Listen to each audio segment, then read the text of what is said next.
good, YouTube? It's your boy JmarMATK, man. Back again at the vid, the banger for y'all today. Today, we got the fat electrician. American stole a German submarine and stuck it in Chicago. Now, we're gonna check out this video, man. Now, I just came up on his channel not too long ago. He just, storytelling about a lot of old war stories and just different things like that. And it was interesting. So I said, let me react to one of them.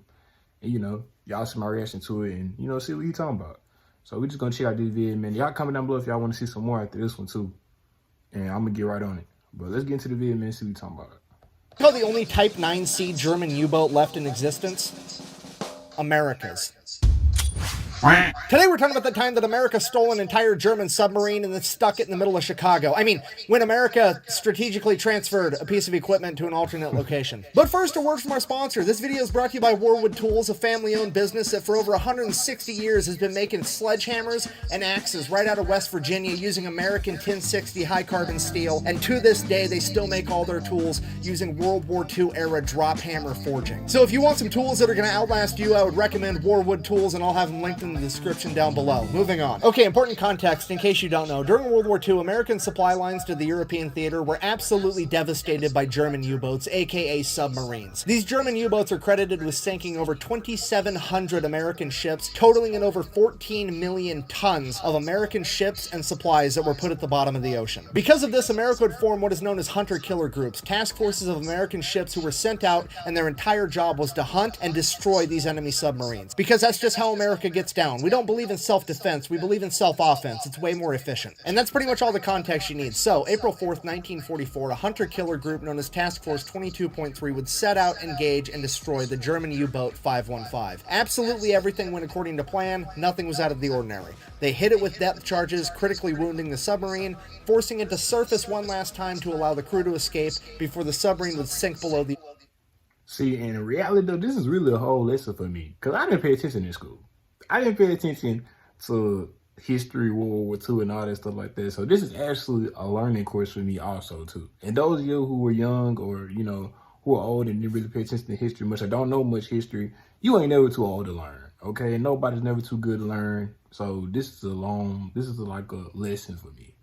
Ocean waves forever. But it was on this particular day that the American commander Daniel Gallery would take unique notice of the fact that the German submarines always surfaced to allow their crew to escape, and he decided that he was going to do something unprecedented, something that no American sailor had done since 1815. He was going to send out a boarding party and steal that enemy submarine. He immediately puts a plan into action, assembling two separate boarding parties, each to be comprised of one officer and 8 enlisted men. And these 8 enlisted men are going to be the top 8 guys that you would absolutely want on hand to be able to address any problem that could arise with keeping this submarine from sinking to the ocean floor. People like the electrician, the machinist, the boatswain's mate, the torpedo technician, oh, and the photographer. Yeah, one of the 8 people going on the extremely dangerous and important mission is gonna be a photographer because, pics or it didn't happen, right? America's about to do some gangster shit. You best believe we're gonna designate somebody to stand in the corner with the camera and yell "World Star" while we do it. June 1st, 1944, Task Force 22.3 receives intel that there's an enemy submarine operating off the coast of Africa. That submarine would turn out to be U-boat 505, and they would head to it immediately. And this poor U-boat has absolutely no idea what's coming for it, because at this point in time, this task force is comprised of the flagship and escort carrier, the USS Guadalcanal, as well as 5 destroyer escorts, the USS Pope, the Pillsbury, the Jinx, the Chatelaine, and the Flaherty. And if you don't know what a destroyer escort is, at this point in time, it is a ship that has one job and one job only, and that is to fuck up enemy submarines. Okay, this hunter-killer group is rolling up on this U-boat like Debo on a beach cruiser. Somebody's about to have a bad day, and it's probably not going to be them.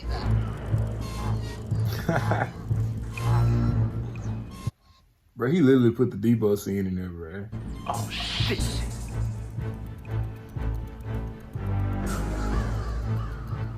June 4th, 1944, after 3 days of chasing down this U-boat, they would finally catch up to it, and the USS Guadalcanal would immediately scramble 2 Grumman F-4F Wildcat fighters as the rest of the destroyer escorts made their way towards the submarine. U-boat 505 was already submerged and underwater, but the Grumman F-4F Wildcat pilots are able to see the long dark shadow of the submarine underneath the water because it's broad daylight. And once they confirm that it is in fact an enemy submarine, the destroyer escorts begin loading their hedgehogs to fire upon it. If you don't know what a hedgehog is, it is the most feared anti-submarine weapon in all of World War II. It is like a fully automatic mortar capable of firing. Damn. That shit look deadly. God damn. For a wide area. Once these mortars hit the water, they can plunge into the depths of the ocean at 33 feet per second, and as soon as they make impact with anything, they will explode and destroy it. The Hedgehogs would detonate early, not scoring a direct hit, but still rocking and damaging the submarine, jamming its propeller, and putting out its... Hey, y'all comment down below today. I don't really know about, you know what I'm saying, the army and military and stuff like that. I don't really keep up with stuff like that. This is like I said, this is a learning list for me about World War II and all submarines and stuff like that. I don't really know about anything like that. But any vets or any military people that are watching this video, comment down below though. Do they still use weapons like that today? I know probably now they probably got way more destructive things, but it seemed like weapons back in the day were really deadlier than the weapons we use today. It seemed like bombs were really bombs back in the day. It seems like today is just, I don't know. I don't really know. Like I said, I don't keep up with that stuff. But y'all just let me know in the comment section down below. Do they still use deadly weapons? Had the weapons got more deadly, or have they got less deadly since this time, World War II? Lights. Quickly realizing they hadn't done enough damage, the destroyer escorts above would begin launching depth charges. The depth charges would rupture the hull of U-Boat 505, and the entire submarine would be forced to surface one last time as a hatch would open and all the German sailors would begin flooding out onto its deck and into life rafts. At this point, the American boarding party grabbed their Tommy guns, hopped in their whaling boat, and made their way over to the submarine. They received no resistance from the Germans as they made their way down the hatch into the sub and began working on it to try to save it. Okay, timeout. I need to make sure that you fully grasp how ridiculous what these 9 Americans are about to do actually is. Okay, you have a German U-boat that is so critically damaged that the 50 men that have been living on this U-boat, that have been trained on this U-boat, this U-boat has controls in their language and in their units of measurement. And they have decided cumulatively that, hey, this thing is so damaged that we need to run for our lives. And then while they were evacuating, they would also place scuttling charges, which are large explosive devices that detonate, ensuring that the ship sinks so that America can't retrieve it. So not only is the situation so bad that 50 of them can't fix it, but they made the situation worse on their way out. And you now have 9 Americans, one of which is a fucking camera guy, going in there to do what they couldn't pull off. This mission is seemingly impossible and borderline insane, but they do it anyways because America. So they get inside the sub and begin going to work immediately. The torpedo technicians and ordnance officers begin defusing scuttling charges as the electricians go to work at trying to get the bilge pumps back up and running to pump water out of the submarine, and the damage control men and the machinists begin working on plugging holes and getting the motor back up and running. And while all of this is going on, the officer in charge of the American boarding party, Lieutenant Albert David, notices that the submarine is sinking so fast that there is now water pouring into the open hatch on top, and it is at this moment that he has to make a split decision. He either has to get his men out and save their lives, or he has to shut the hatch and give them more time to work. But if they can't pull it off, they are all going to die in that submarine. And without thinking twice, he closes the hatch. A few minutes later, the second boarding party would board U-Boat 505, and they would attempt to open the hatch to get inside the submarine and help, but the sinking submarine had created such a powerful vacuum that it was impossible. So they did the next best thing. They got a tow line, tied the U-Boat 505 to the USS Guadalcanal, as the USS Guadalcanal began towing the now sinking U-boat. Feeling that they were now moving, the Americans on the inside had an ingenious idea. You see, the U-boat didn't have enough power for anything but lights. They were running entirely on batteries. The reason they didn't have power is because the propeller was jammed, and the propeller was jammed because they couldn't get the motor going again. So what they did was they disconnected the drive shaft between the motor and the propeller, allowing the propeller to free spin in the current of the USS Guadalcanal as it's being towed. This would turn the alternator, generating power and giving the U-boat enough power to activate its bilge pumps and begin pumping water out of it. I cannot stress to you enough. That's a lot of work. That is a lot to do. That is a lot to do. That's a lot of information to grasp that these men would just put their life on the line to do a lot of that stuff. That's just crazy, bro. Just imagine trying to do something like that.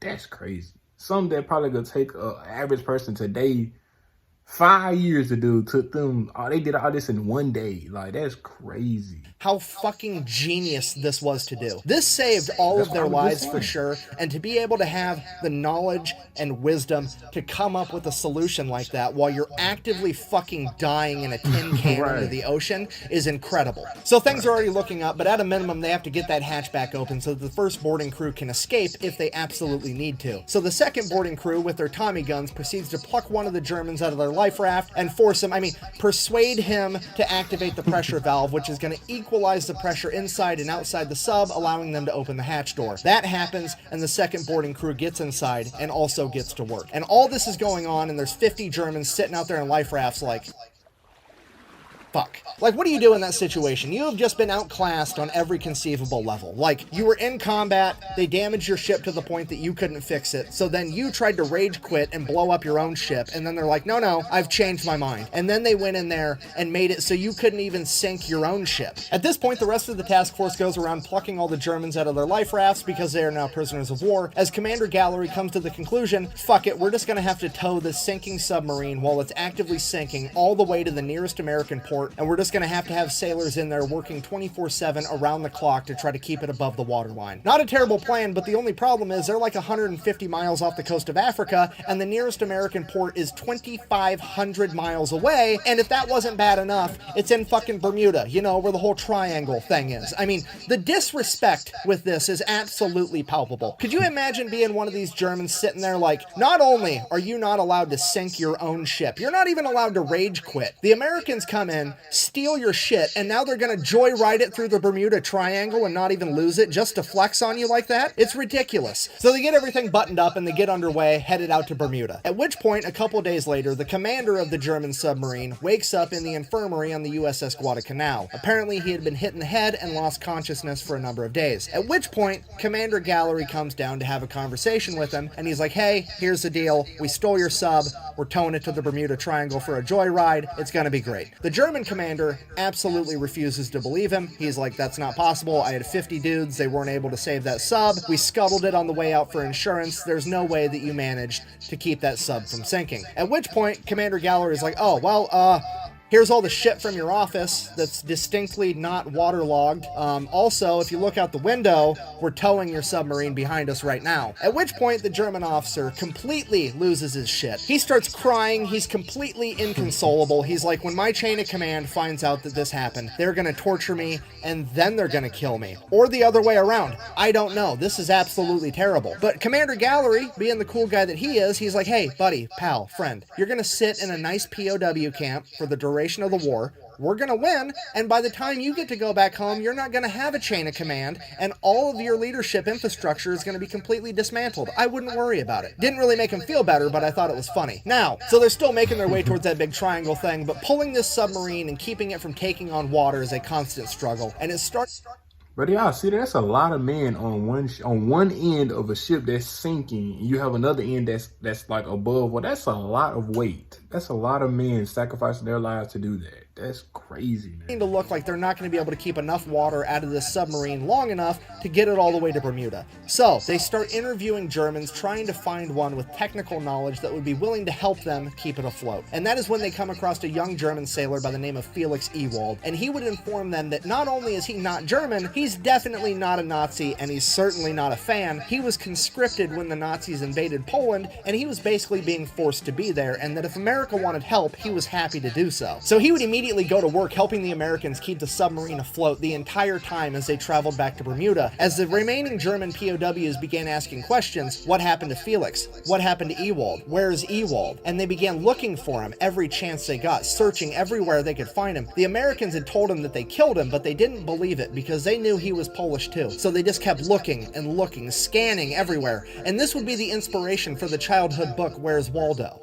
I'm just kidding, I made that part up. Anyways, with the help of Felix, they managed to tow this submarine all the way to Bermuda. They get it fixed up. It's definitely not going to sink, at which point they get to go in and really start looking at what intel they had managed to gather. And holy shit, there is an up-to-date, active Enigma cipher machine on board. This is what the Germans were using to send all their secret military communications, and it could prove absolutely invaluable. They also had a bunch of up-to-date ciphers and a bunch of other documents that were deemed so important that they were printed on water-soluble paper so that if the boat did sink and these documents got wet, they would completely disintegrate and be unrecoverable. It is at this point that the American leadership decides the Germans have to think that this boat went down and everyone died. We cannot let them know that we have this information because now we're going to be able to decode all of their secret transmissions and we don't want them to change the code. So they take U-Boat 505, they actually paint it to look like an American submarine and then start referring to it as the USS Nemo, which if you don't know is Latin for no one. They then take all the German POWs from U-Boat 505 505, send them to Louisiana, where they are going to be completely segregated from all the other POWs, so nobody knows who they are or where they came from. All the American sailors are then ordered to turn over all of the souvenirs that they gathered out of U-Boat 505 and to shut the fuck up about it. And as far as anyone on the planet needs to be concerned,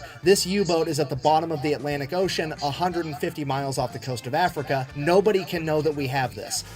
But if those Germans weren't allowed to write home through the Red Cross, that's technically a Geneva Convention violation. But first of all, when you're on the winning side, those aren't actually rules, they're more like suggestions. The code is more what you call guidelines than actual rules. Secondly, let's just be honest here. If you were a POW in World War II and the worst thing that happened to you is you weren't allowed to write home while you were being well fed and treated with dignity, you came out on top. Alright, so somehow the United States manages to keep this thing a complete secret until May 7th, 1945, when Germany issues their unconditional surrender. And it is at this point that the smack talking can now commence, because now we are going to take this submarine, you know, the only remaining Type 9C German sub left on the planet, even though they manufactured hundreds, we sunk all of them, except for this one. Now we're going to drive that bitch to Philadelphia and use it to raise funds, and anybody that buys a bunch of war bonds can get a guided tour of this German sub, because a lot of people quit buying war bonds after Germany surrendered because they thought the war was coming to an end and we were still fighting the war in the Pacific against the Japanese, so this was like a huge fundraising opportunity, and that's exactly what they did. They sold a ton of war bonds. As soon as that started slowing down, hey, we'll tow it to another major US city. They towed it up to New York. Then New York bought a bunch of war bonds. And then World War II would finally come to an end. That's crazy, man. The U.S. made profit, bro, off of that shit. They took the damn documents because they didn't want them to switch the codes, and they made funds off of the stuff. Like, they made benefits, all financial benefits off of the stuff, you know, that they killed. You know what I'm saying? That's crazy. When Japan issued their unconditional surrender, and now we've got this German submarine, and we don't know what to do with it. So the U.S. government does what the U.S. government do, and they're like, hear me out, what if we shot nuclear bombs at it for science?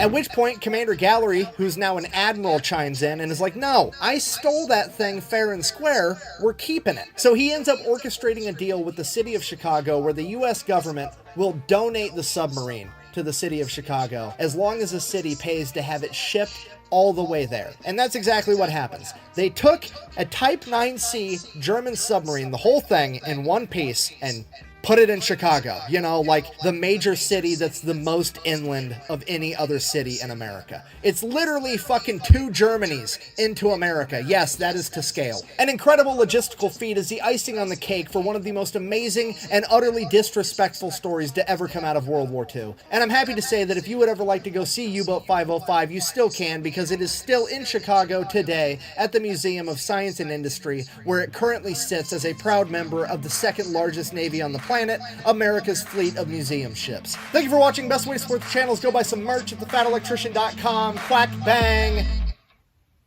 Man, that was the end of the video, man. That was a real good lesson, man. A real good lesson. It's like I said before, bro, I didn't really pay attention to history class like that. So this was definitely an eye-opener for history for me. And I definitely enjoyed his storytelling because he's funny, for real. I can tell he's a funny dude with the cussing and everything. That's funny. But that was crazy. That was very interesting, though. Y'all comment down below and recommend more stories I should check out, more videos I should check out from the Fat Electrician. You know what I'm saying? But without further ado, I'm Sally from this video. Your boy out, man. Peace.